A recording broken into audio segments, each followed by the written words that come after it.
जोंना निउ बासबारि भट केन्द्रना दाबो 500सो दंबावो जोंनो होनो मोनाखै मोनाखै ना दासो कपन रानगासिनो नै 8टा 9टासो होगोन बुरजाखा फारसेथिं राइट साइडथिं 1070 आरो लेफ्ट साइडथिं 1319 जन माया गासै जोंनिया नुजोबबायलै सिस्टेम नालाय नै बिसोरो उपाय गैया खस्थ'बाबो होनांगौ ओंखाम उखैनानै हनै सासे जालायबाय मासिलाजिखौसो इउटिउबार नोङो नै मासिलाजिखौसो इउटिउबार गासिबो दं हनै जिनिसखौल' मा होनो होननासो नायदा गारि लारि 3 घन्टासो नांबावगोन कुनासे टिकेट ना पवा टिकेट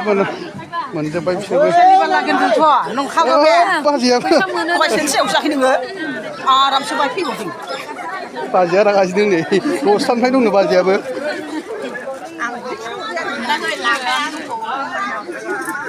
ना फंबाय कपन लालायनांगौ जाबाय नामा नाय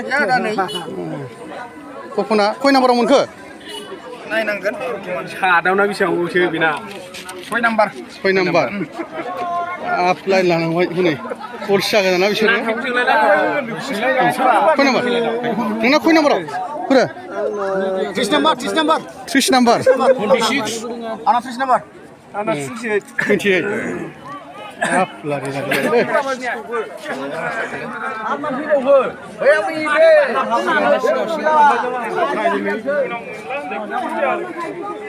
खय नाम्बाराव मोनखो मैखोम मोनाखै रानगासिनो दं जोंना दासो कपना 1300नि बारा ना हनै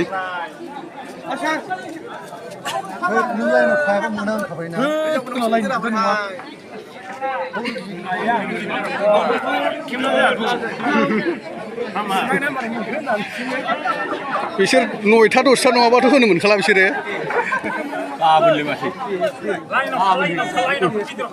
लाइनाव था दे लाइनाव रानगासिनो नै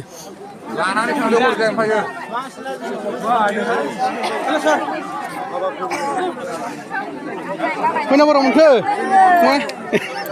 लाजिलायदों हनै बिहा खय नाम्बाराव मोनखो कपन मोनबाय हजों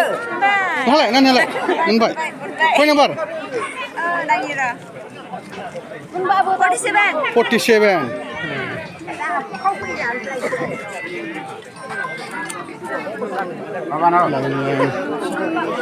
टिकेट लाखादो फैग्राफोर नङाबा होनो मोननाय नंला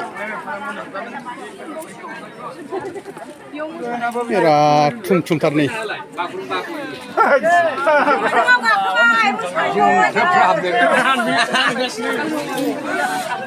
हिनजावफोरबो हौवाफोरबो समान दंबावोसो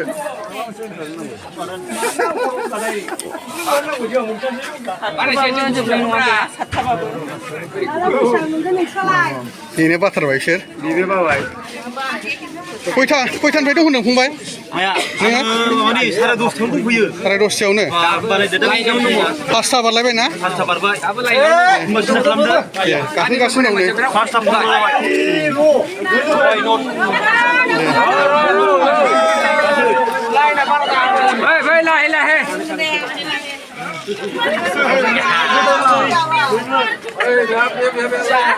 बिराद बुरजा दं